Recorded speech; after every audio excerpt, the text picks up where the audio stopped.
breakers that I think should be made evident to the public.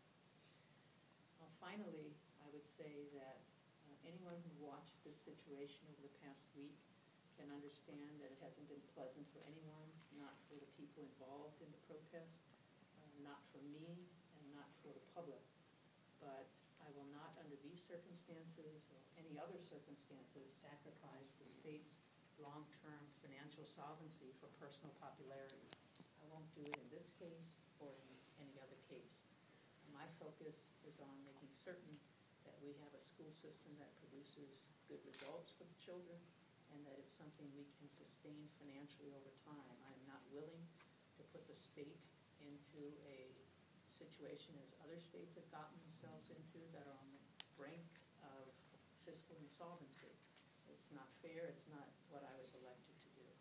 I'm happy to take any questions from the media that you might like to ask. Governor? On this or any other subject.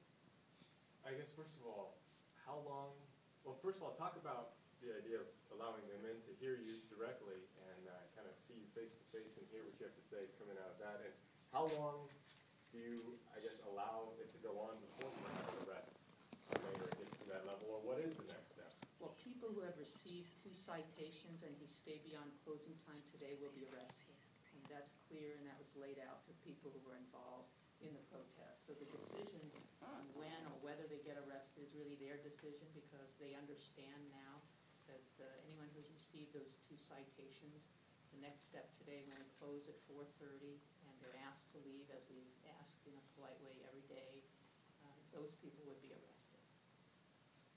And as far as allowing them in to hear you and to see you as well, I mean, why do that? As you know, our news conferences are always open to the public. Welcome them in. But we can't ask any questions.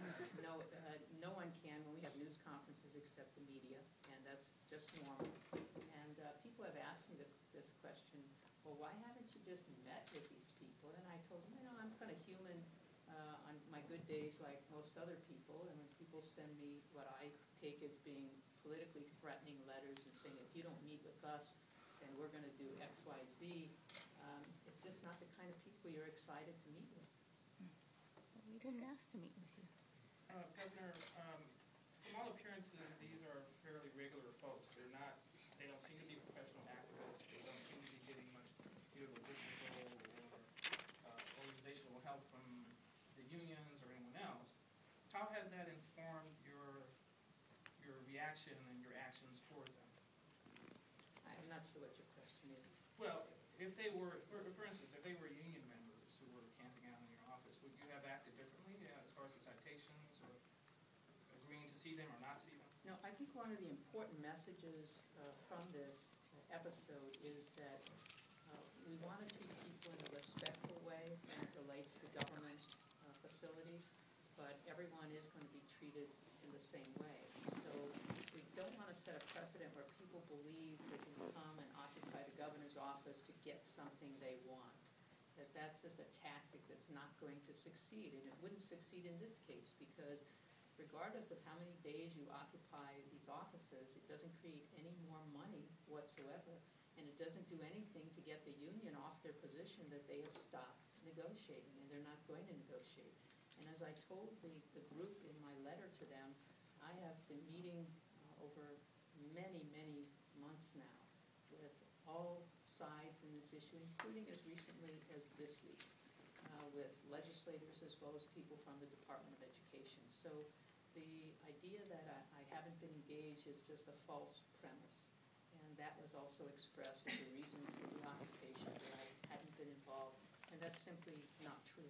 I've been involved in many, many meetings, always with a focus on trying to do what's best for our state over the long term, and that continues to be my effort. So I want to continue to talk with union as well as with the Department of Education and board members, but the ultimate resolution has to be something the people of Hawaii can afford. Governor, just to follow up real quick, did you make the decision to have the sheriff's deputies cite the however many it was on Friday? I asked them to treat the way we would anyone else, and that's the way we would operate. And the law is very clear on citations, how many there have to be, and what the escalation of that is. We tried to minimize it because there were children involved, and on the first day, when the discussion was going on about arresting people or removing people specifically, I said, I don't want anything occurring in front of the children. And that was a bottom line for me. I just saw a situation that could really escalate and be a very traumatic experience for the children. Governor, you made mention, first of all, of a proviso. Are you talking about something to be put into the budget? Is that the proviso in the budget? I think they could either put into the budget or they could put it into a bill on the Hurricane Relief Fund. I think they could do that either way. And now that you said that 62 million now is too much money, what kind of a figure are you talking about? I'm not prepared to say that because, again, there are discussions going on right now. There was criticism, Governor, that, there were children involved, and we're talking about school children, and there was criticism that, if we had somebody else in the governor's seat who was a mother, the reaction would be different. Well, I think that's completely false.